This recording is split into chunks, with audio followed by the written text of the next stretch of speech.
राधे राधे।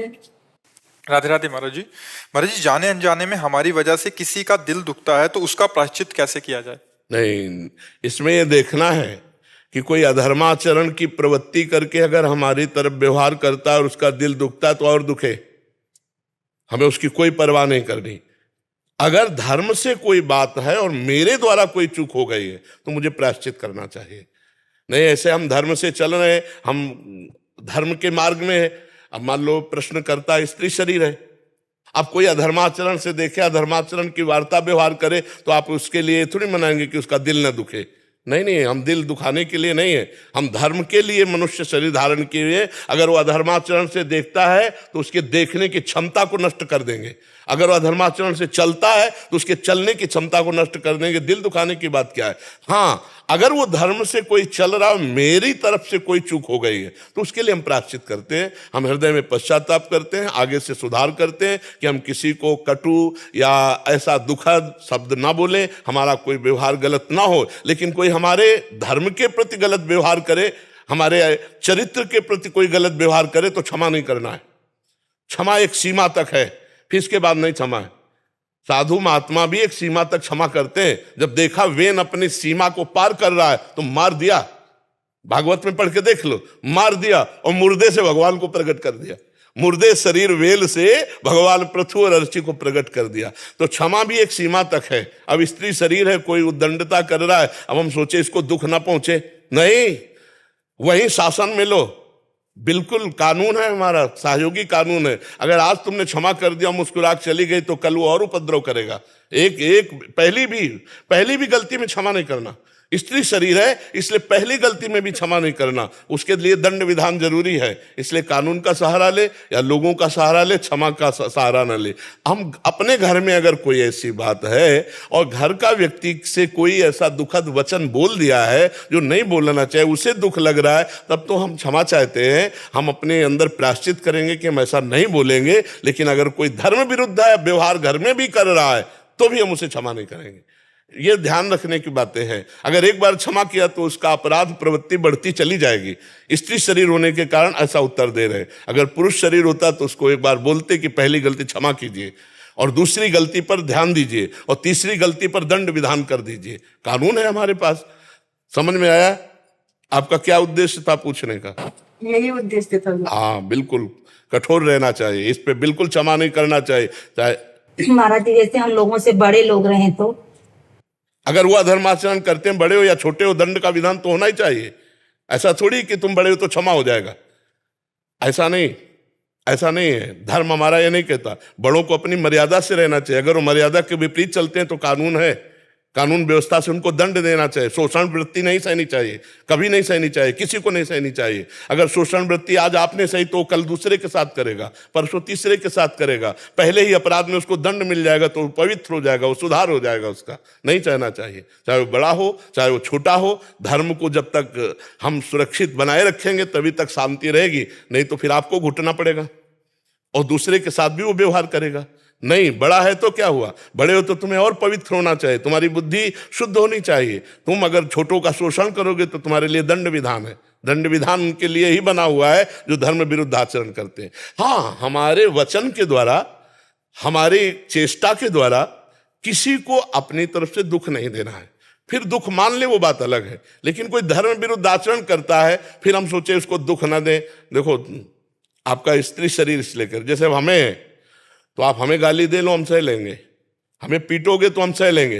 लेकिन हमारे गुरु और हमारे धर्म, हमारे इष्ट, हमारे राष्ट्र के प्रति बोलोगे ना तो जान लगा देंगे हम, और आपको हर तरह से रोकेंगे कि धर्म विरुद्ध आपका आचरण न हो या हमारे राष्ट्र के प्रति आचरण न हो। हमारे राष्ट्र की हानि होने लगेगी तो हम साधु महात्मा थोड़ी बने बैठे रहेंगे। ना बैठे रहे हैं, वहीं कमंडल लेके पहुंच गए जहां राष्ट्र की हानि होने की बात हुई है। तो धर्म की रक्षा के लिए ही सब सहनशीलता बनाई गई है, और जहां धर्म की हानि हो रही हो वहां सहनशीलता नहीं। वहां उग्र रूप रख करके और धर्म की रक्षा करनी चाहिए, अपने धर्म की रक्षा करनी चाहिए। आपका चरित्र ही आपका जीवन है। आपके चरित्र पर कोई हाथ रखे तो ऐसा नहीं, चाहे वो बड़ा हो, घर का हो चाहे बाहर का हो, बिल्कुल रुद्र रूप धारण कर लेना चाहिए और कानून का सहयोग लेना चाहिए। ऐसा नहीं कि हम सहन कर लिया फिर वो गलत हो जाएगा, वो फिर कईयों के साथ अभद्र व्यवहार करेगा। पहले ही अपराध में उसको दंड मिलना चाहिए, वहां क्षमा नहीं है। जी। नैना जी असम से। राधे राधे महाराज जी, आपके चरणों में कोटि कोटि प्रणाम। महाराज जी, जिज्ञासावश मेरे मन में एक प्रश्न है कि गुरु पादुका का इतना महत्व क्यों है? गुरुदेव की अन्य भी चीजें होती हैं जैसे माला, गोमुखी, वस्त्र आदि। कृपया इस विषय में गुरु पादुका की विशेष महत्व बुद्धि। पादुका श्री चरणों में विराजमान रहती है और महापुरुषों के श्री चरणों में दिव्य शक्ति होती है। उनकी चरण रज अगर हम अभिषिक्त करें तो जो बड़ी बड़ी साधनाओं से कार्य नहीं, रहु गणित तत्तपसा न याति न चेत जया न निरूपणाद गृहाद्वा न छंदसा नयु जलाग्न सूर्यो बिना महत्पाद रजोभिषेकम। महापुरुषों के चरणों में भागवतिक शक्ति विराजमान। वैसे तो प्रायः सबके ही चरण छुए जाते हैं क्योंकि चरणों में भगवान श्री हरि का वास बताते हैं, शास्त्र बताते हैं, इसलिए सबके चरण स्पर्श किए जाते हैं। पर महापुरुषों के कर कमल की अंगुली और श्री चरणों की अंगुलियों में, इनमें दिव्य शक्ति होती है। श्री गुरु पदनख मणिगण ज्योति सुमिरत दिव्य दृष्टि ही होती। श्री गुरु चरणों की जो रज है उसको जो मस्तक पर धारण करता है, जो अपने शरीर पर अभिषिक्त करता है, जे गुरु चरण रेणु अनुरागी ते लोकहु वेदहु बड़ भागी। जे गुरु चरण रेणु सिर धरहि ते जन सकल विभव बस करहि। क्योंकि उनकी चरण रज में वो दिव्य शक्ति है कि हे रहुगण, जो बड़ी बड़ी तपस्या से, गृहस्थाश्रम धर्म के पालन से, सूर्य चंद्रमा की आराधना से, ये जो हम तुम्हें तत्वबोध बता रहे हैं जड़ भरत जी रहुगण को, ये नहीं प्राप्त हो। ये तभी प्राप्त हो जाए जब महापुरुषों की चरण रज से अपने को अभिषिक्त किया जाता है। और यही बात श्री प्रहलाद जी कह रहे हैं, नैषाम मतिस्तावदुरुक्रमांग। ये जो हमें मति प्राप्त हुई है त्रिविक्रम भगवान में, जो हमारी रति है, ये किसी के पढ़ाने सिखाने से नहीं होती। ये अकिंचना नाम, जो भगवान में चित्त जोड़े हुए हैं, भगवान के सिवा जिनके हृदय में कोई भी आशा, अस्तित्व, बल, भरोसा नहीं है, ऐसे अकिंचन महापुरुषों की चरण रज से जब अभिषिक्त किया जाता है तब ये प्रेम प्राप्त होता है। तो प्रेम और ज्ञान दोनों की प्राप्ति संतों की चरण रज से होती है। वही चरण जिस पादुका में बराबर चलने फिरने, उठने बैठने में होते हैं, तो उस पादुका का पूजन करने से, पादुका को सर पर रखने से, पादुका का चरणामृत पीने से निश्चित भागवत धर्म या ज्ञान धर्म या प्रेम धर्म जिसकी आकांक्षा रखी जाती है वो पादुका पूजन से होती है। श्री रामचंद्र जी की पादुका रख करके भरत जी ने पूर्ण शासन किया अपने हृदय पर भी और बाहर अवध पर भी। वो चक्रवर्ती सम्राट थे, इसलिए संपूर्ण साथ। ऐसे ही जो शिष्य अपने गुरु की चरण पादुका का सेवन करता है, वो बाह्य आक्रमण, नाना प्रकार की बाधाएं जो भक्ति जनित है और आंतरिक काम, क्रोध, लोभ, मोह, मद, मत्सर, इन सब पर विजय प्राप्त कर लेता है। गुरु चरणों में अनंत सामर्थ्य विराजमान है। इसीलिए कहा गया ध्यान मूलम गुरु मूर्ति, पूजा मूलम गुरु पदम। पूजा का मूल स्वरूप क्या है? गुरु के चरणारविंद। तो चरणारविंद में हर समय विराजमान रहने के कारण चरण पादुका वो दिव्य शक्ति संपन्न हो जाती है। उसे साधारण नहीं समझना चाहिए। श्री सीताराम ओंकारनाथ जी महाराज अपने गुरु जी की चरण पादुका हर समय छाती पे बांधे रहते थे। चरण पादुका का जो सेवन करते हैं वास्तविक भाव से, उनकी बुद्धि कभी भगवत मार्ग से विमुख हो ही नहीं सकती है। जो गुरु चरणों से विमुख है उनकी बुद्धि कभी भगवत सन्मुख हो ही नहीं सकती है। तो गुरु चरण पादुका का इसीलिए पूजन किया तो करना चाहिए, क्योंकि संपूर्ण गुरु की शक्ति चरण रज में विराजमान है। संपूर्ण गुरु का दिव्य ज्ञान उनके चरणों में है। अगर उनके चरणों की आराधना हो जाए तो दिव्य ज्ञान दिव्य भाव सबकी प्राप्ति हो जाए। आज तक जितने भी महापुरुष हुए हैं वो गुरु चरण आराधना से हुए हैं। और जिनको ये भ्रम है कि बिना गुरु के भगवत प्राप्ति हो जाती है, बिना गुरु के तो ना पाई है बिन स्वामी यह खेल, विपिन बसत बैराग जित ज्यों लरिकाई खेली।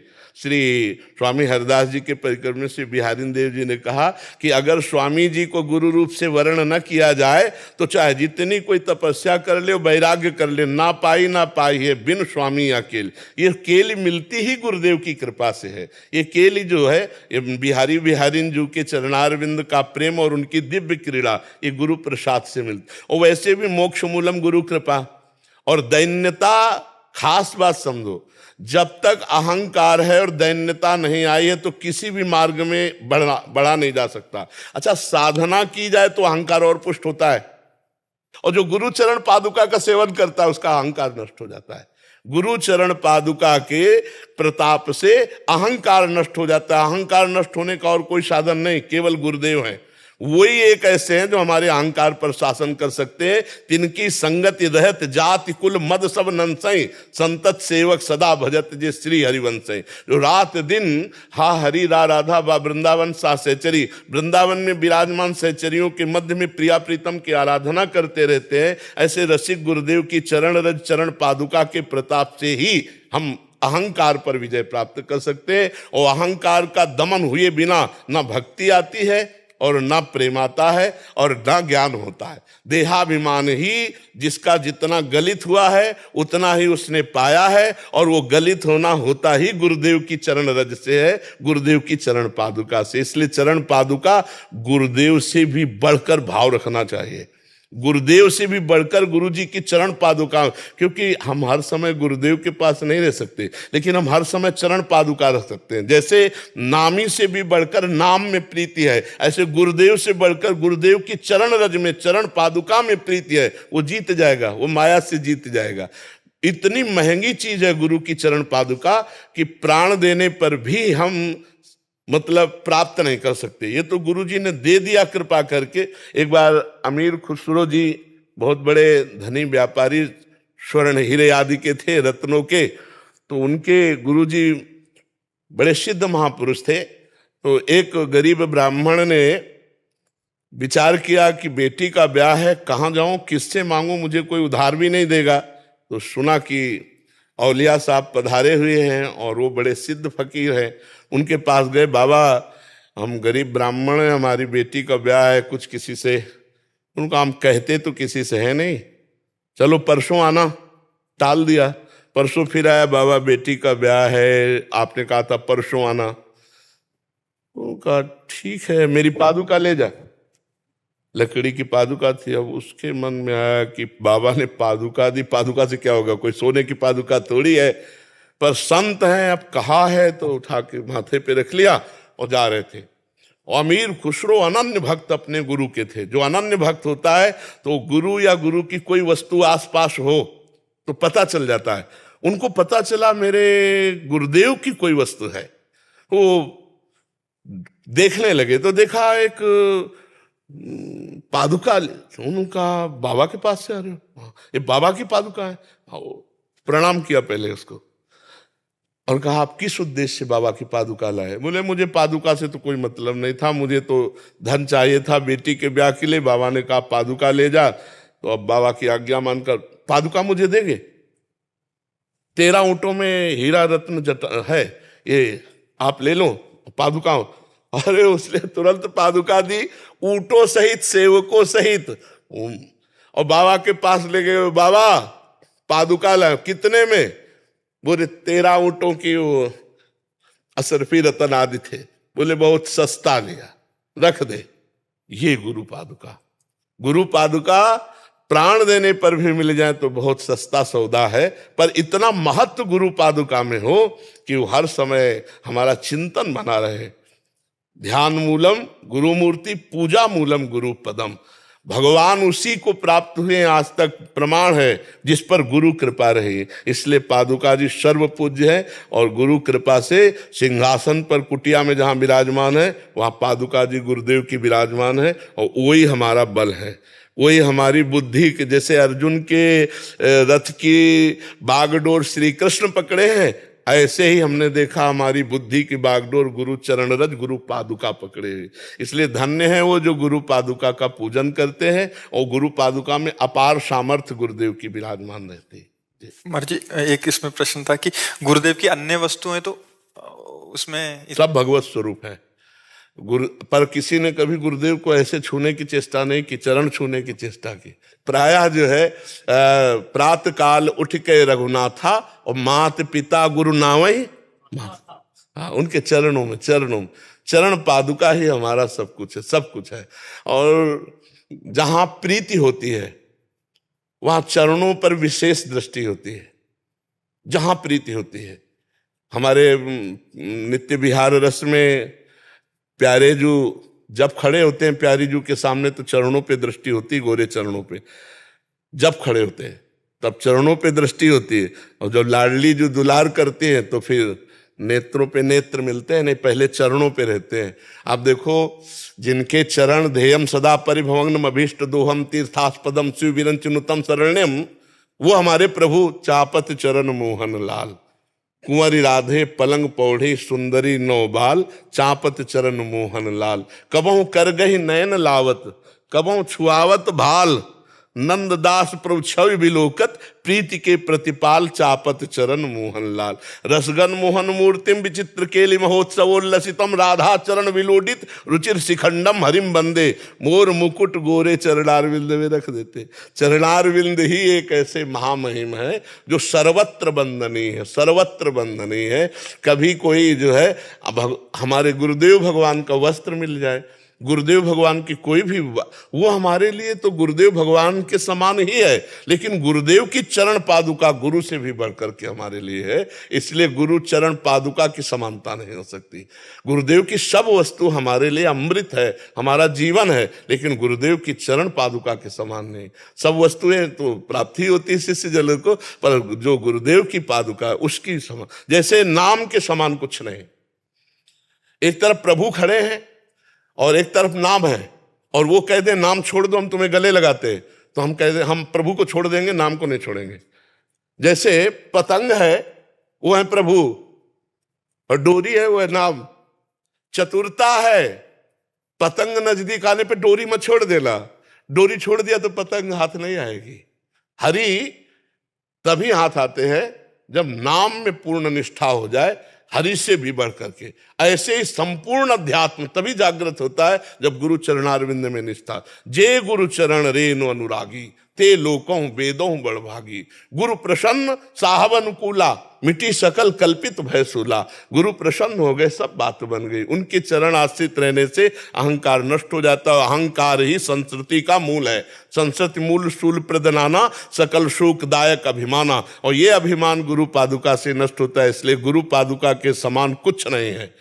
भगवान भी उसी पर रीझे जो गुरु चरण आश्रित रहा। आज तक इतिहास है, स्वयं भगवान नीचे बैठे हुए हैं और संदीपनी जी ऊपर बैठे हुए उपदेश कर रहे और आज्ञा कर रहे हैं, भगवान उनकी आज्ञा का पालन कर रहे हैं। गुरु चरण पादुका का ही ये प्रताप था कि संदीपनी जी के शिष्य जगत गुरु भगवान श्री कृष्ण बने। उन्होंने सदैव अपनी गुरु आज्ञा का पालन किया, और यहां तक कि एक बार गुरु जी उनके उन्मत्त का स्वांग किया, पेशाब फेंक देना, ईंट मारना, थूक देना, तो सब शिष्य भाग गए। संदीपनी जी केवल उनकी सेवा में रहे, गुरु जी की। तो जब वो कुछ दिन बाद फिर स्वस्थ जैसी लीला की, कहा सब कहाँ चले गए? तो बोले गुरुदेव आपका व्यवहार ऐसा था उससे सब। तो बोले आपके साथ व्यवहार नहीं किया? बोले किया। फिर क्यों नहीं गए? बोले गुरुदेव आपके सिवा हमारा कोई है नहीं, तो जाऊं कहाँ जाऊं? तब उन्होंने कहा तुम्हारी इस गुरु निष्ठा से हम बहुत प्रसन्न हुए, जाओ तुम्हें आशीर्वाद देते हैं।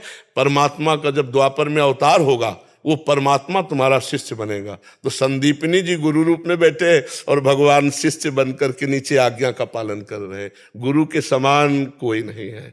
भगवान भी अवतरित होते हैं तो गुरु का वरण करते हैं, विश्वामित्र जी के चरण चापते हैं, वशिष्ठ जी की आज्ञा में रहते हैं। तो गुरु चरण का आश्रय लेकर के ही इस भव समुद्र से पार हुआ जा सकता है। इसलिए गुरु चरण पादुका सर्वश्रेष्ठ है। चंद्र प्रताप जी, राधा वल्लभ श्री हरिवंश। सादर चरण स्पर्श महाराज। भगवान, इच्छाओं के साथ ईश्वर की प्राप्ति क्या हो सकती है? क्योंकि मेरे जैसे अधम के अंदर हाँ, इच्छाओं को यदि हम भगवान के चरणों में समर्पित करते जाएं तो वो हमारी इच्छा जो पूर्ति करेंगे उसमें बड़ा मंगल विधान होगा, नहीं तो वो नष्ट कर देंगे उन इच्छाओं की। पर इच्छाओं के रहते भगवत प्राप्ति नहीं होती। सकल कामना हीन जे राम भगति रस लीन। जो कामनाओं का त्यागी होता है वही भगवान की भक्ति के रस में लीन होता है, उसे ही भगवत साक्षात्कार होता है। जाहि न चाही कमहु कछु तुम सन सहज सने बसो निरंतर तासुर सो राउर निजगे। जिसे कभी कुछ नहीं चाहिए और सहज में आपसे प्रेम है, उसके हृदय में हे भगवान आप निरंतर वास कीजिए। तो हमारे को जो चाह हो रही वो शरीर और परिवार संसार को लेके हो रही। देखो विचार करो, चाह का और कोई कारण नहीं है। हमारा शरीर है, हमारे शरीर के रिश्ते नाते संबंधी हैं, है नहीं?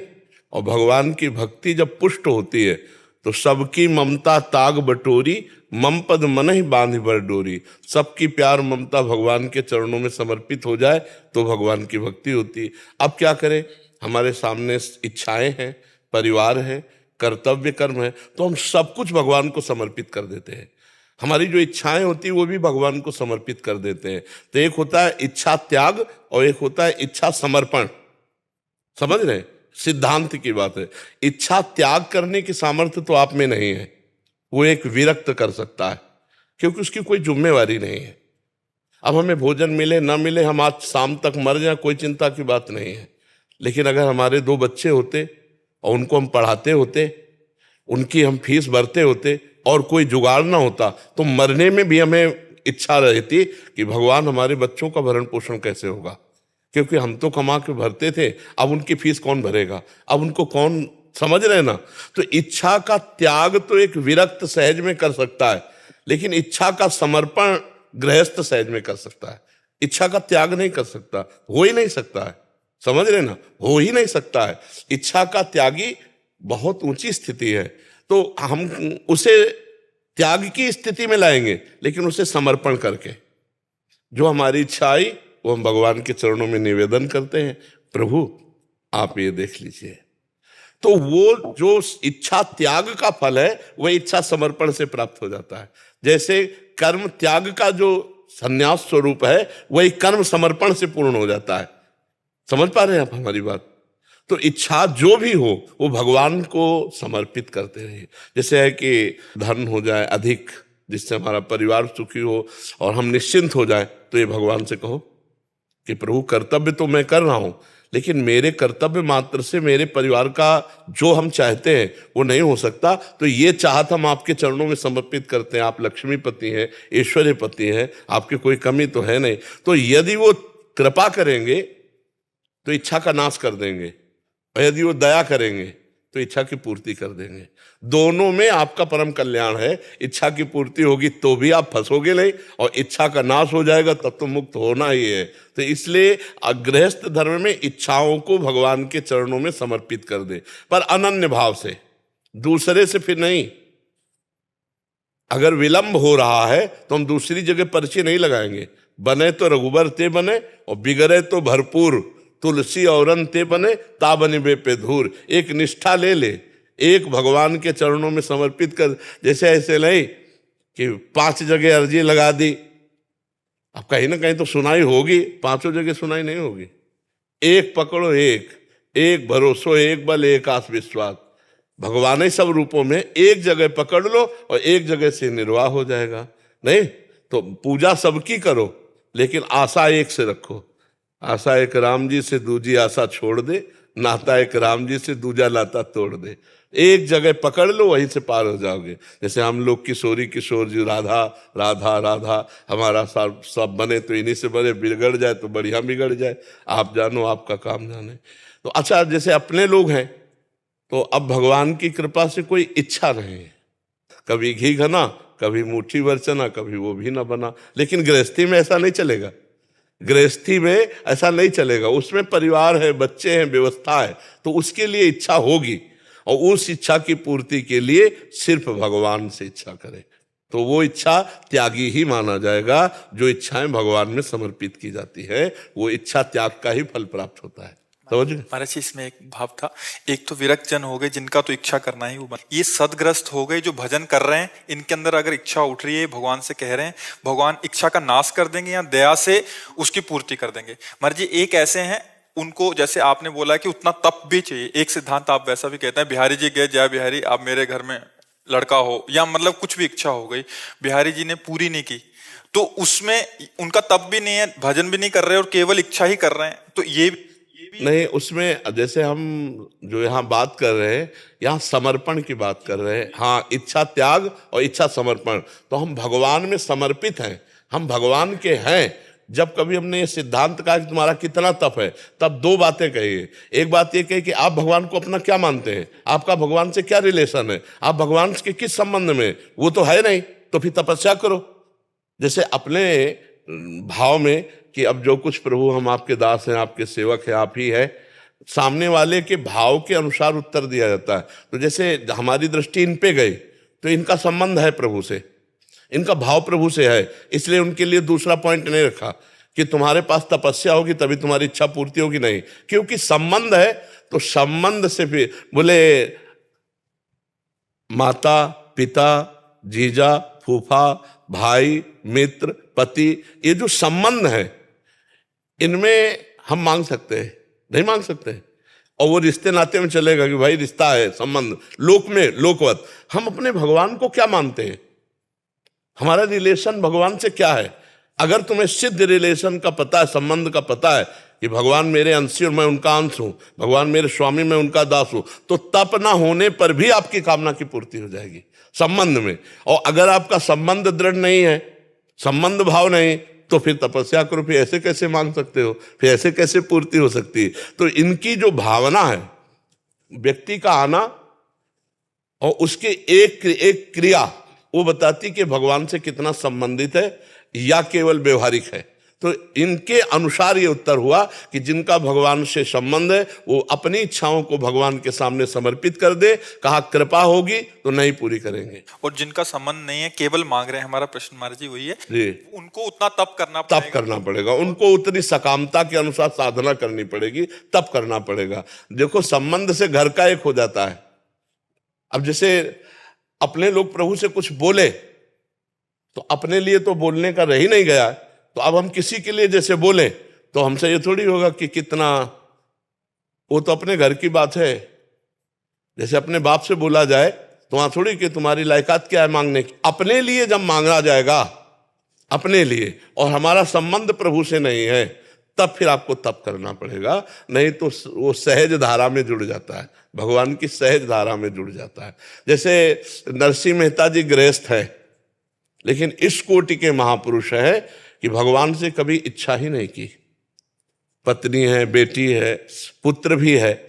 अब बेटी का भात भरने के लिए उनके पास बड़ा भारी पर्चा भेजा, ये चीज ये, और जानते थे कि व्यवस्था इसकी नहीं तो ये चीजें क्या भेज पाएंगे, लेकिन वो ये नहीं जानते थे कि किनके दास है। उन्होंने सीधा पर्चा ठाकुर जी के सामने धर दिया, और ठाकुर जी ने जो भात भरा ना, आज चरित्र गाया जाता है, नहीं गाया जाता। गाड़ियों में आया था रतन सोना चांदी लद करके, द्वारिकाधीश भगवान अखिल मायाधीश है, उनके पास कोई कमी है क्या? तो अपनापन जब भगवान से है, हम भगवान के दास हैं, वो भगवान स्वामी है, तो हर इच्छा हर पर्चा उन्हीं के सामने जाएगा, उसके लिए नहीं पूछा जाएगा आपका तप क्या है। और अगर आप केवल स्वार्थ की पूर्ति के लिए आप कह रहे हो जय भगवान की, और संबंध नहीं मान रहे हो, तो फिर आपका तप क्या है, आपकी साधना क्या है? आपकी कामना पूर्ति के लिए साधन होना चाहिए उतना। पराग जी जयपुर से। श्री हरिवंश गुरुदेव। गुरुदेव, आपके चरणों में कोटि कोटि प्रणाम।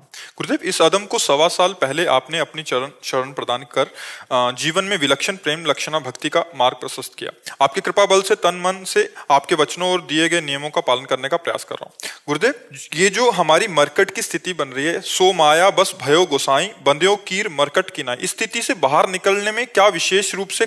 जो बांधे सो छोरे, जो बांधे सो छोरे, बात समझो। ये गांठ उनकी लगाई हुई है, उन्हीं से छूटेगी। तो बस शरण में रहना है। ये शरणागत मंत्र मिला ना, बस इसी बात की पुष्टता करो हे श्यामा श्याम मैं आपकी शरण में हूँ। जैसे सनकादि हरीश शरणम, ऐसे अपना जुगल शरणागत मंत्र है, वही छोड़ देंगे, उसकी चिंता मत करो, तुम चिंतन करो।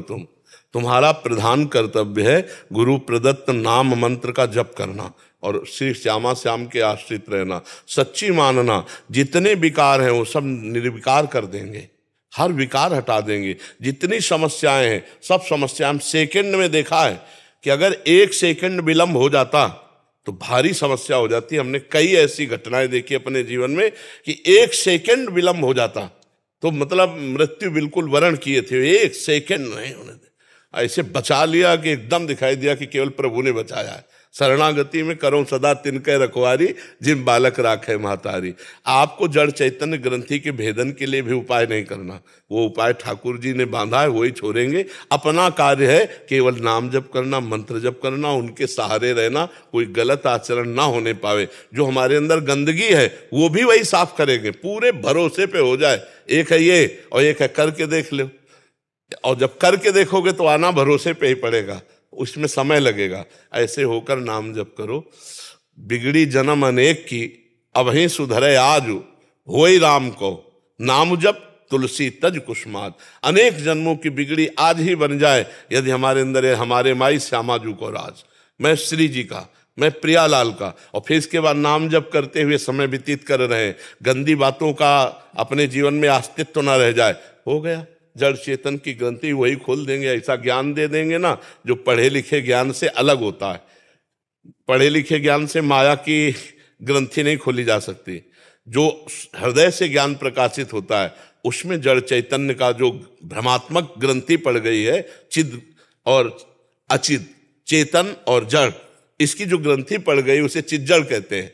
जड़ चेतन ही ग्रंथि पड़ गई, यद्यपि मृषा छूटत कठरे। ये झूठी गांठ जो है वो ऐसा प्रकाश दिखा देंगे कि आपको दिखाई देगा गांठ है नहीं, अपने स्वरूप में स्थित हो जाएंगे। ठीक है ना। आप नाम जप करो, भगवान के आश्रित रहो, आप शरणागत जन हो। अपने मार्ग को समझे कि मेरा मार्ग क्या है, मैं किसी योग्य नहीं हूं। तो अगर हम प्रश्न करते हैं तो उसका जो उत्तर मिले अगर साधन पक्ष में, तो हम करने में असमर्थ हैं। हम तो शरणागत है, हम तो जोई जोई प्यारो करे सोई मोहि भावे। जैसे जैसे प्यारे चला रहे हैं वैसे वैसे चल रहा हूं और हर समय प्यारे के स्मरण में मगन। अपने मार्ग को समझे, अपना मार्ग है आश्रय। आज सत्संग सुने थे, जो सत्संग सुने होगा, हमने कहा था आश्रय और विश्वास ये 2 बहुत बड़ी वस्तु हैं। ये किसी बिरले में जागृत होती हैं। अपने इष्ट का आश्रय, अपने इष्ट पर विश्वास, ये बहुत दृढ़ बात है। हम जैसे हैं श्यामा श्याम के हैं, हमको कुछ करना नहीं इसलिए जानना नहीं, उनको करना है, वो हमको जनाते रहेंगे, वही हमसे करवाते रहेंगे। यंत्रारूढ़ानि मम माया, भगवान चराचर जगत को चला रहे ना। उमादार जो सिद्ध की नाई सबई नचावत राम गोसाई। अब हमको माया नहीं नचाएगी, अब हमारे हृदय में प्रभु बैठ करके चलाएंगे, क्योंकि मैं उनका शरणागत हूं। अब यहाँ माया बैठ के नहीं चलाएगी, अब यहाँ प्रभु बैठ के चलाएंगे। माया को हटा दिया, डायरेक्ट आकर के वही जैसे अर्जुन के रथ पे बैठ गए ऐसे हमारे हृदय में बैठ गए। अब अपने को ही विश्वास करना है। जो अभी गलतियां हैं, जो कमियां हैं, वो भी शरणागत वत्सल प्रभु के द्वारा ही हटेंगी। नाथ जीव तव माया मोहा, सो निस्तरी तुम्हारी छोहा। सुग्रीव जी कह रहे, हे भगवान, ये जीव आपकी माया से मोहित है, तो आपके दुलार से ही, आपकी कृपा से ही वो माया मुक्त होगा। तो हमें उनकी कृपा पर भरोसा है। निरंतर नाम जप, सदाचरण और भरोसा भगवान का, जीत गए माया पर। शरणागत। अभी कोई अन्य मार्गावलंबी पूछे तो उसका दूसरा उत्तर होगा। आप शरणागत है, इसलिए आपके लिए कह रहे, प्रिया प्रीतम की शरण में होकर के उनका नाम स्मरण करते हुए इंतजार करो कृपा का। कब कृपा होगी कि सारे विकार नष्ट होंगे और हमारा हृदय प्रेम से द्रवित होगा। हम बाट जो रहे हैं, अजात पक्षायु मातरा खा। जैसे छोटा बच्चा पंछी के जिसके पंख नहीं निकले, ये शरणागति की उत्तम अवस्था है। वो केवल बाट जो होता है अपनी माँ के कि दाना पानी मुंह में लेके आए, ऐसे हम प्रभु की केवल बाट जो रहे। गुरुदेव, तो मन में जो विचार आ रहे हैं, जो भाव स्थिति है, उसका चिंतन करना शरणागत के लिए ठीक होगा गुरुदेव? मन में जो विचार आ रहे हैं उसका ये निर्णय करना पड़ेगा कि गलत है, शास्त्र सम्मत है या शास्त्र विमुख है। ये हमारी प्रिया प्रीतम से कितने मिले हुए विचार हैं और कितने प्रिया प्रीतम से विमुख विचार हैं। विमुख विचारों से उदासीन रह जाता है। उदासीन का मतलब ना राग ना द्वेष, ना अच्छा ना बुरा, वो निकल जाएंगे जब नाम जप कर रहे हैं। और जो प्रिया प्रीतम के अनुकूल हैं उनको स्वीकार करना है। नहीं, जैसे गुरुदेव ये पता चला कि अपन फंसे हुए हैं, तो इसका चिंतन होना कि मैं फंसा हुआ हूँ। तुरंत वहां श्यामा शाम पर पहुंचो, मैं क्यों फंसा हुआ हूं, वहीं पहुंचो। हे करुणामय, हे प्रिया प्रीतम, अपना मंत्र चलने लगा, हे प्रिया प्रीतम आप देखो मेरी सामर्थ्य नहीं, मैं तो दलदल में फंसा हुआ हूं, इस दलदल से तो आप ही निकाल सकते हो। शरणागत ऐसे वो निकलने का प्रयास नहीं करता, वो ऐसे हाथ उठा देता है। आप देखना स्थिति बदलती चली जाएगी, ऐसे कर रहा है। क्योंकि आप करके देख लो, नहीं निकल सकते। पहले अगर आपको हमारी बात पे विश्वास ना हो तो आप पहले निकल के देख लो, जब आप ना निकल पाना तब फिर इसको स्वीकार कर लेना, वो ऐसे निकाल देगी। एक स्वामी जी हुए हैं शरणानंद जी, बहुत बड़े महात्मा हुए हैं वृंदावन में। तो वो आंखों से अंधे थे, तो नौजवान थे, लकुट के सहारे वो किनारे नदी के जा रहे थे। अब उनको तो पता नहीं था कि कगार है फटने वाली, और उसी पे पैर रखा और कगार फटी और दरिया में गिर गए और लठिया गिर गई। अब आंखों से दिखाई नहीं देता, अब हाथ पैर मारे तो किधर के लिए मारे, आंखों से दिखाई दे तो किनारा समझ में आवे ना, हाथ पैर मारे तो किधर मारे। तो उन्हें लगा अब तो गया, बस ऐसे हाथ उठा दिए दरिया में ही कि प्रभु मैं आपकी शरण में हूं, अब चाहे जिंदगी ले लो या जिंदगी बचा दो। तो इतने में उनके हाथ में लठिया पड़ गई, लठिया बहकर हाथ में कैसे आग दे गई आप समझो, और ऐसे किया तो किनारा आ गया। उसी दिन से अपने को शरणानंद नाम रखा भगवान की। और इतने बड़े ज्ञानी महात्मा हुए कि स्वामी राम सुखदास जी कभी कभी उनका उदाहरण दिया करते थे। बड़े ज्ञानी महात्मा, उत्तम ज्ञान जागृत हो गया भगवान की शरण में होकर। तो अगर हम भगवान की शरण में हो जाएं तो सब बात, गजेंद्र हाथ पैर मार के हार गया ना आखिरकार। अभी आज ही चरित्र, कितना लंबा समय हाथ पैर मारा, पहले ही पुकार देता। द्रौपदी को कितने झटके खाने पड़े, वो बाल पकड़ के घसीट के ला रहा है महल से, अगर वही पुकार हो जाती जैसी पुकार आखिरी में हुई तो ये सब होता ही नहीं ना। लेकिन भरोसा था ना पांडवों का, भरोसा था ना अपनी बाहु का, भरोसा था भीष्मादि का। जब सारे भरोसे टूट गए तब एक भरोसा, तब एक भरोसो एक बल एक आस विश्वास। गजेंद्र का जब सब भरोसा टूट गया तब हरि की याद आई। तो हमें लगता है कि देहाभिमानी जीव हाथ पैर मारना बंद नहीं करता, तो पहले मार के देख लो हाथ पैर। अगर आप पार हो जाओ तो हमें बता देना, और जब लगे कि नहीं नैया डूबने वाली है, और अगर हमारी बात मान लो तो हाथ पैर मारने वाला समय बर्बाद काहे करोगे। जहां लगे कि मैं फंसा हूं वहीं तुरंत श्यामा श्याम को याद करो, प्रभु मैं असमर्थ हूं, हृदय से मैं असमर्थ हूं। क्योंकि इस फंसाव में बड़े बड़े फंसते चले गए हैं। हमने देखा कि इन फंसाव से आप ही मुक्त कर सकते हो। तो नाथ मैं तो संसारी आदमी हूं, मैं तो आपके शरण में हूं, प्रभु आप ही बचाओ। ये पक्की बात समझो। जहां हमने साधन पक्ष से निर्विकार होने का प्रयास किया वहां मुंह खानी पड़ी, और जहां आर्त भाव होकर पुकारा कि मेरे बस की बात नहीं, तो वो स्थान ही गायब हो गया। जहां विकार उत्पन्न होते हैं ना, वो जगह ही खाली हो गई। ये हम अनुभव की बात कहते हैं। भगवान की शरण में महान बल है, वो नीच से नीच वृत्ति वाले को महात्मा बना दे एक क्षण में। करो सद्य तेई साधु समाना, करो सद्य माने तत्काल, करो सद्य तेई साधु समाना। इसलिए हर विकार से निर्विकार होने के लिए भगवान का स्मरण करते हुए भगवान की शरण में रहना। शरण में रहने स्थिति तुरंत आ जाए, मैं तो शरणागत हूं प्रभु श्यामा श्याम। और लंबे समय तक कुछ भी परिणाम ना मिलने पर आपकी स्थिति में फर्क नहीं आना चाहिए, आपकी श्रद्धा में फर्क नहीं आना चाहिए। तब आप देख लेना आगे। हमारी इस बात को पकड़े रहना कि लंबे समय तक परिणाम ना मिलने पर भी निराशा नहीं आनी चाहिए। मैं नीच हूं, पतित हूं, व्यभिचारी हूं, दुष्ट हूं, पर अब आपका हूं और आपका ही रहूंगा। अब अगर आपको ऐसे ही मुझे रखना है तो मैं ऐसे ही आपका रहूंगा, और अगर आपको सुधारना तो सुधार लो, मैं आपका हूं। ये हम शरणागति की बात कह रहे हैं। बहुत आनंद का विषय। अब क्या चिंता, आप जैसे चाहो वैसे रखो, मैं आपका हूं।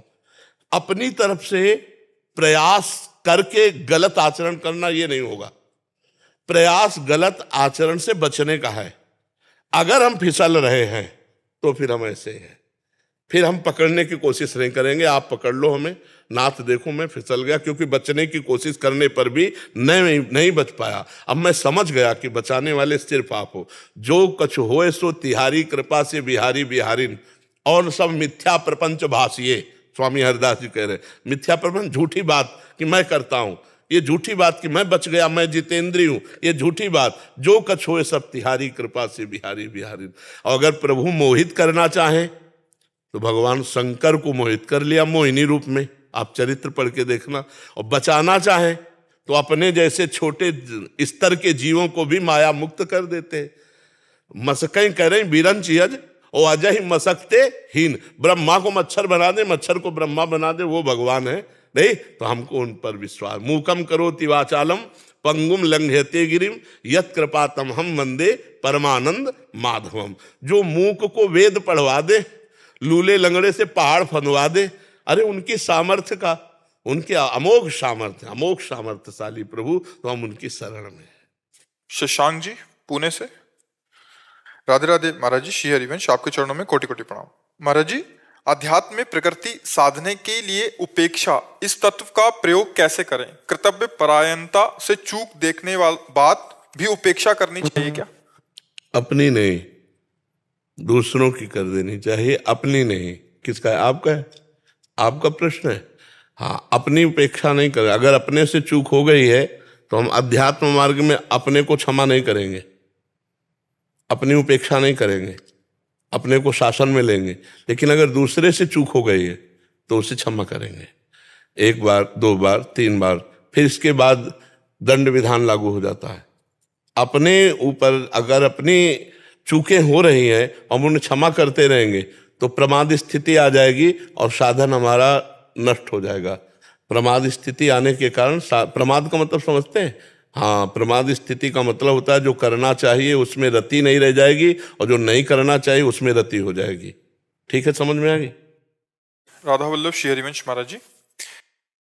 महाराज जी, मैं एक यूनिवर्सिटी में प्रोफेसर हूँ। वहाँ 8-9 घंटे की ड्यूटी में पढ़ाने के अलावा रोज बहुत से स्टूडेंट से रिलेटेड डिस्कशन लेने पड़ते हैं और डिसीजन भी लेने पड़ते हैं, एवं उनसे बात करते हुए उन्हें समझाना पड़ता है। आजकल स्टूडेंट की परवरिश जैसे माहौल में होती है, इन स्टूडेंट को बहुत चालाकी या विवेक से हैंडल करना पड़ता है, जिसमें ज्यादातर मुझे गोल मोल घुमाकर और कभी चालाक तरीके अपनाना पड़ता है। महाराज जी, ऐसे में मन की निर्मलता कैसे आए? ऐसे मुझे अपने साथ काम करने वाले लोगों के साथ भी करना पड़ता है, क्योंकि काम में ऐसी जिम्मेदारी है और जवाबदारी है। इससे मुझे बहुत ग्लानि होती है, दिमाग में बाद में भारीपन सा आ जाता है कि मैं कहीं गलत तो नहीं कर रही।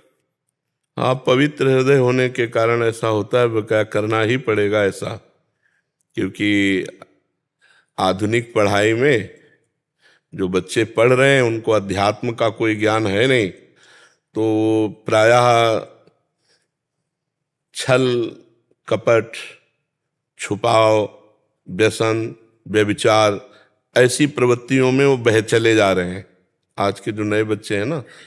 तो अगर आप सच्चाई से केवल अध्यात्म की ही बात उनके सामने रखें, सत्य बर्ताव करें, तो वो नहीं समझ पाएंगे। छल को समझाने के लिए हमको उनको घुमाना भी पड़ सकता है, उनको शाम नीति से भी समझाना पड़ सकता है, उनको भय नीति से भी और उनको दंड नीति से भी, क्योंकि समझाने के लिए साम दाम दंड भेद है। अगर साम से नहीं समझता है तो फिर प्रलोभन से समझाते हैं कि आपकी ऐसी उन्नति हो जाएगी, आपको ऐसा सुख मिलेगा। प्रलोभन से भी नहीं समझ रहे तो उनकी हानि बताते हैं कि इससे आपकी ये हानि हो जाएगी, आपकी ये हानि हो जाएगी, हम भय दिखाते हैं। अगर उससे भी नहीं है तो फिर दंड नीति का प्रयोग होता है। अब दंड नीति रह नहीं गई, आपके हाथ में दंड नीति नहीं, क्योंकि अगर आप दंड नीति का प्रयोग करते हो तो आपके ऊपर कानूनी कार्रवाई कर दें, या फिर आजकल ऐसे उद्दंड बच्चे हैं कि प्रहार भी कर सकते हैं, 2 बच्चे मिलकर प्रहार। तो जहां तक हो सके साम दाम और भेद, भय दिखा करके उनको परमार्थ पे, उनके मार्ग पे लगाइए, और जब ऐसा लगे तो ईश्वर के ऊपर छोड़ दीजिए। आपका जो उद्देश्य बच्चे को उन्नतिशील बनाना है, विनयी बनाना है, गुणवान बनाना है, इसलिए यदि आप इन नीतियों का प्रयोग करती हैं तो कोई उसमें भय नहीं है, आपके लिए कोई हानि नहीं है। हाँ, बच्चे का शोषण करने की वृत्ति से अगर छल बल का प्रयोग किया जाए तो वो नाशकारक है, वो हानिकारक है। आप उसकी उन्नति के लिए, आप उसे सद्गुण बनाने के लिए, आप उसे एक अच्छा व्यक्तित्व देने के लिए यदि आप साम दाम दंड का भी प्रयोग करें तो उचित ही है, क्योंकि ये अधिकार गुरु का है। अपने शिष्य पर दोष दर्शन करके उसके दोष निकालने का अधिकार गुरुजनों के हाथ में है। जैसे माता पिता अपने पुत्र का दोष दर्शन कर सकते हैं, गुरु शिष्य का कर सकते हैं, मित्र मित्र का करके उसे सुपंथ मार्ग में चला सकते हैं, कुपंथ का त्याग करा करके। ऐसे टीचर गुरु पदवी तो ही है। हाँ, तो आप उनके शोषण के लिए थोड़ी करते हैं, आप उनके पोषण के लिए कर रहे हैं, आप उनकी उन्नति के लिए कर रहे हैं। आपका पवित्र हृदय, इसलिए आपको ऐसा लगता है मैं क्यों ऐसा कर रहे हूँ। पर कर्तव्य निष्ठावान को ये नहीं सोचना है, अपने कर्तव्य में हमें दृढ़ रहना है। हमारा कोई स्वार्थ नहीं है। हम जैसे किसी को उपदेश देते हैं, किसी को सद्गुण बनाना चाहते हैं, किसी को उन्नतशील बनाना चाहते हैं, इसके लिए अगर हमें डांटना भी पड़े, अब हम अपरिचित ही हैं सबसे, अभी आप उल्टा प्रश्न करने लगे तो अभी हम आपको डांटने लगेंगे, तो वो डांटना आपसे द्वेषपूर्वक नहीं है, क्योंकि हम पूर्व आपसे परिचित ही नहीं है। हम तो वर्तमान में आपको सुधार कर अध्यात्म में चलाने की बात के लिए, हो सकता है हम आपको डांट भी दें तो आपके मंगल के लिए है, तो उसमें हमें कोई क्षोभ नहीं होगा कि हमने क्यों डांटा। समझ रहे? ऐसे टीचर जो है वो विद्यार्थी के सद्गुण संपन्न बनाने के प्रयास में है। उसका प्रयास केवल विद्यार्थी के मंगल के लिए हो। जो विद्यार्थी से शोषण प्रवृत्ति से छल बल का प्रयोग किया जाए वो तो नाशकारक होगा, आज नहीं तो कल आपका पतन हो जाएगा। अगर विद्यार्थी के सद्गुण संपन्नता के लिए है तो आप गुरु हैं, आपको ऐसा कर्तव्य करना चाहिए, इसलिए आपको क्षोभ नहीं करना है, आपको प्रसन्न रहना है। समझ रहे हैं आप जी? साथ में जो सहकर्मी है, कुछ मेरी जिम्मेदारी ऐसी होती है कि मुझे उनसे भी काम कराना है, तो उनकी मानसिकता अलग तरह की है जो भी है, तो उसमें भी मुझे थोड़ा सा छल चालाकी कभी करनी पड़ती है। अब ये इस चीज का जो अभ्यास होता जा रहा है ना, इससे मन में एकदम, लेकिन वो अभ्यास अपने पोषण, अपने स्वार्थ की पूर्ति के लिए तो नहीं ना, बस फिर हमें सबसे डिपार्टमेंट के लिए है। घातक चीज है कि हम इससे हम सुख चाहते हैं या इसको हम किसी तरह मोड़ के अपने अधीन करना चाहते हैं, अब गलत हो गया। अगर हम इसको प्यार से घुमाकर और इसी के सुख के लिए उपदेश कर रहे हैं, इसको कर्तव्य पालन के लिए कर रहे हैं, वो दोष है। अपना जहां स्वार्थ है वहीं आपको सावधान होना है, और जहां परमार्थ है, परहित है, वहां हमें किसी भी तरह से प्रयोग होना पड़े हम घुमा के प्रयोग करें, कैसे उसका मंगल होना चाहिए, उसका कल्याण होना चाहिए। देखो, संतों ने जो जैसा अधिकारी देखा उसके अनुसार उसको उपदेश दिया, घुमा के उपदेश दिया, आप ऐसे चलो, आप ऐसे चलो, आप ऐसे चलो। उसमें क्यों मंगल हुआ? क्योंकि स्वार्थ नहीं था। और अगर स्वार्थ है अपना, उससे कुछ लेने की भावना है, फिर वो दूषित है। तो अपने कर्तव्य का, राजकीय कर्तव्य का, समाज के कर्तव्य का पालन करने के लिए हम किसी भी नीति का प्रयोग करें, अपना स्वार्थ नहीं होना चाहिए और उसका अहित नहीं होना चाहिए। बस दो बातें ध्यान रखना, अपना स्वार्थ नहीं होना चाहिए और सामने वाले का अहित नहीं होना चाहिए। बस तुम्हारा मंगल होगा, कभी अमंगल नहीं होगा। ये दो बातें याद रखना। यदि आपके उपदेश से सामने वाले का अहित हो रहा है, हो जाता है कभी कभी, ऐसा नहीं होना चाहिए, अहित नहीं होना चाहिए। फिर गुरु पदवी का मतलब क्या रहा? कि बच्चे का नहीं, पर जो मेरे साथ काम करते हैं, देखो, उनके साथ टीचर का मतलब टीचर ही है, नहीं, मेरे बराबर के, मुझसे तो भी आप टीचर ही हैं, कोई आप विद्यार्थी नहीं है, आप टीचर हैं। आपको इतनी प्रवीण बुद्धि रखनी, अहित नहीं होना चाहिए, अहित किसी का नहीं होना चाहिए। परमार्थ अध्यात्म किसी के अहित पर सपोर्ट नहीं कर सकता। आप विचार करके बताओ। अरे इसमें एक वो था, जैसे मान लीजिए बुरा मानना अलग बात है, नहीं, बुरा मानने के लिए हम नहीं कह रहे। किसी को ऐसा किया अधिकार में, उनकी नौकरी चले गई, ये मतलब उसने गलत किया था, जो नौकरी जाने का वो बुरा मान रहा है, या उसको लग रहा है कि मेरा अहित तो हो गया। नहीं, अगर वो बुरा कार्य किया नौकरी हटाने वाला, कि अगर वो नौकरी में रहेगा तो सैकड़ों बच्चों के जीवन को बर्बाद करेगा, तो फिर हम ये नहीं देखते, फिर तो अवश्य में भोक्तव्यम कृतम कर्म शुभाशुभम। बात समझिएगा। वो सोच रहा है कि मेरा अहित तो हो गया, बट इनकी नहीं, एक के निकालने से सैकड़ों बच्चों का जीवन उज्जवल भविष्य। मान लो कोई व्यभिचार प्रवृत्ति का है या कोई छली कपटी इस तरह का व्यवहार करने वाला है, तो ऐसा टीचर तो होना ही नहीं चाहिए। ऐसे को तो प्रयास करके निकाल देना चाहिए, ऐसे को प्रयास करके दंड दिलवाना चाहिए, ये तो धर्म है। अब इसीलिए 4 नीतियों का हमने बताया, साम दाम दंड भेद। अगर दंड देने के अधिकारी है तो फिर दंड ही उसको मिलेगा। सठे साठ्यम समाचरित, दुष्ट के साथ दुष्टता का व्यवहार करना ये कोई हानि का विषय नहीं है, इसमें कोई हानि का, वो सैकड़ों बच्चों के जीवन को बर्बाद करता, तो इसलिए उसको हटाना ही अनिवार्य है। उसमें नहीं शोक किया जाता, उसमें नहीं शोक कि उसकी नौकरी चली गई, उसके बच्चे कैसे जिएंगे, नहीं, ये विचार उसको करना चाहिए था कि हम दूसरों के बच्चों के साथ कैसा व्यवहार कर रहे हैं। अगर अनीति कर रहे हैं, अधर्माचरण कर रहे हैं, शोषण वृत्ति कर रहे हैं, तो प्रयास करके तन बुद्धि धन तीनों लगाकर उसे हटा देना चाहिए, क्योंकि उससे बहुत से बच्चों का भविष्य बर्बाद होता, तो उसमें हानि का विषय नहीं है जी। समझ दूसरा ये कह रहा था कि जैसे कि मैं मतलब जो मेरा जो भाव है कृष्ण बलदेव से, मतलब तो यशोदा मैया वाला भाव है, होने चाहिए कि हम मतलब बल्लभ कुल के। बिल्कुल बिल्कुल ऐसा ही होना। उसमें दो भाव है, एक सखा भाव है और एक वात्सल्य भाव है। हाँ, तो वात्सल्य गोपाल जी को मैं अपना बेटा मानता हूँ, हाँ ये वाले भाव। हाँ, विट्ठल नाथ जी महाराज और वल्लभाचार्य जी इसी भाव के थे। हाँ, वल्लभाचार्य जी से ही तो हमारी वो। हाँ हाँ, तो उनके 8 जो सखा हुए हैं वो सख्य भाव से भी आराधना करी है।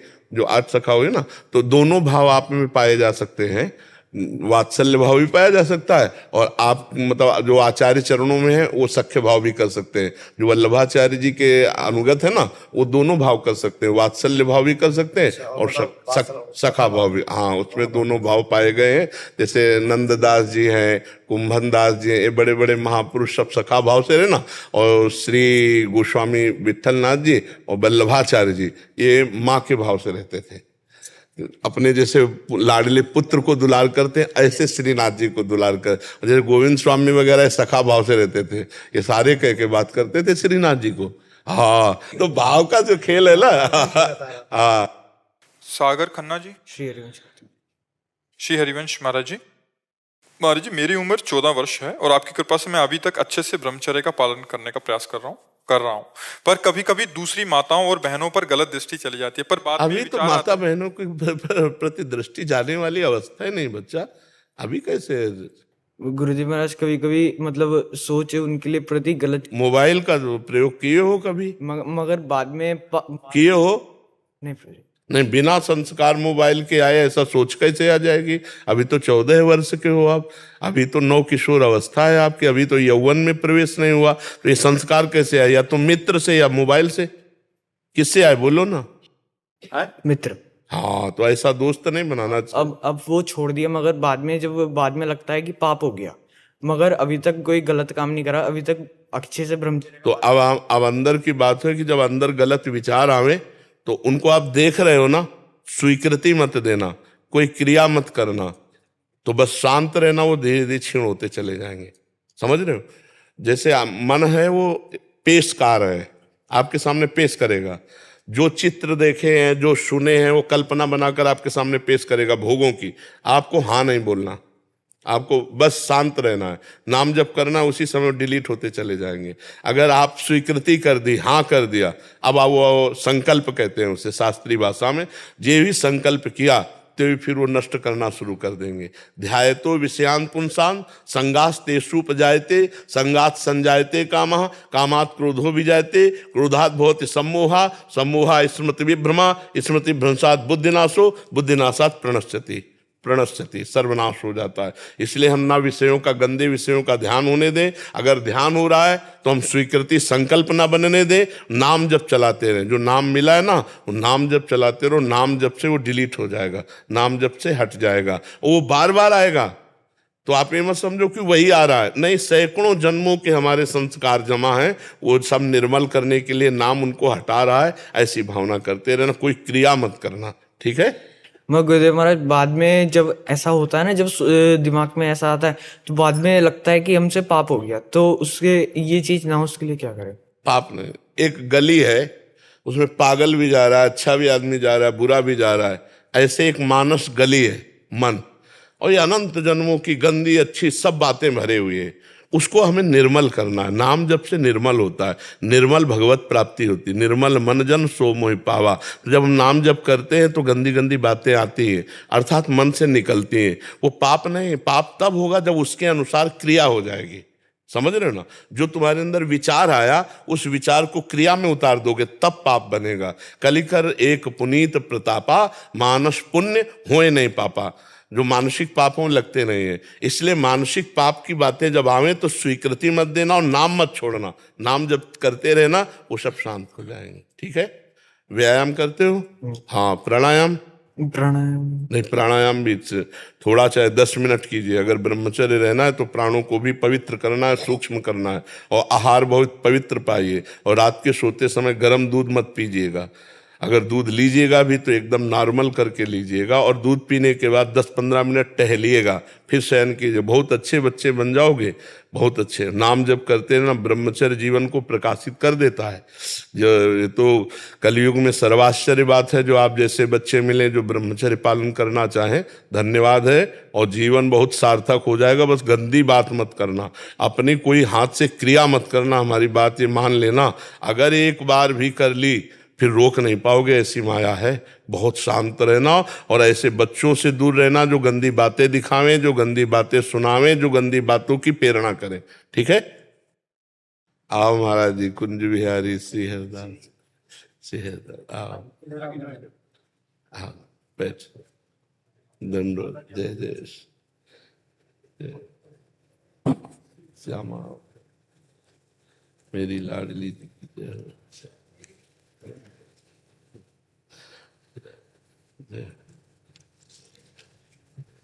श्री राधा, श्री राधा।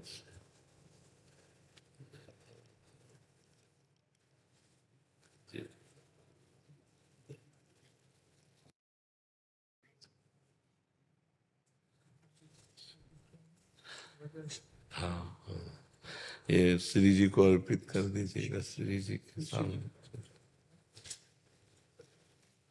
लाओ, एक चुनरी लाओ श्री जी की, और एक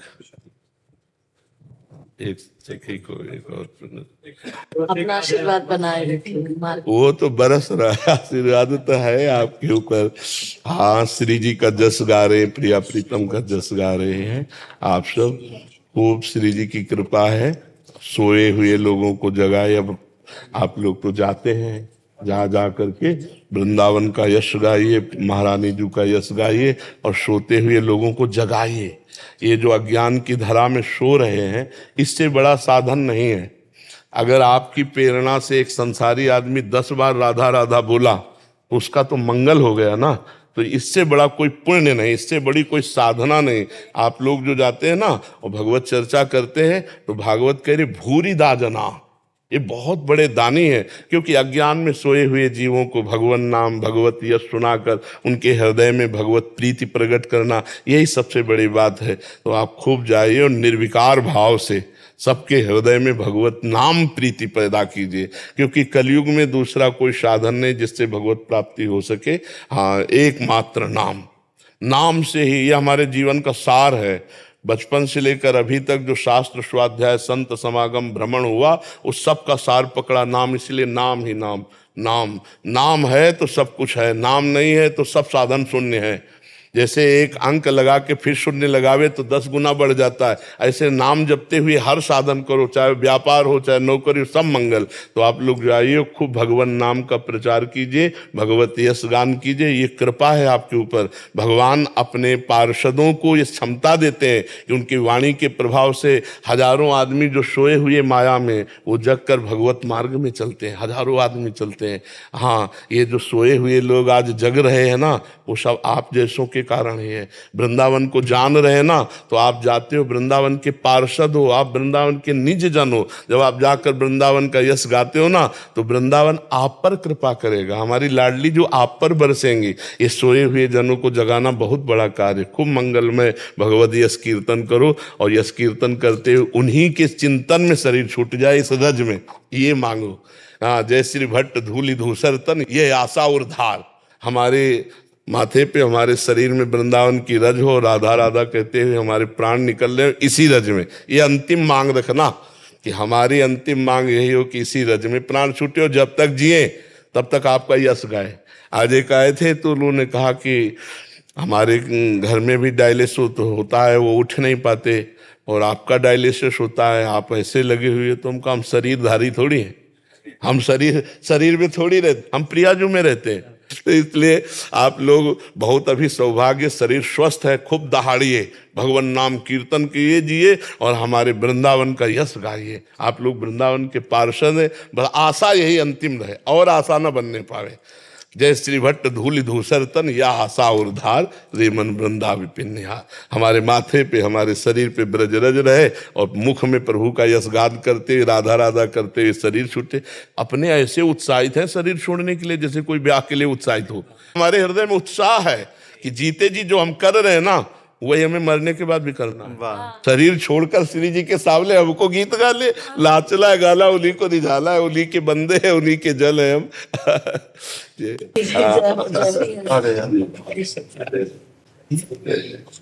कुंज बिहारी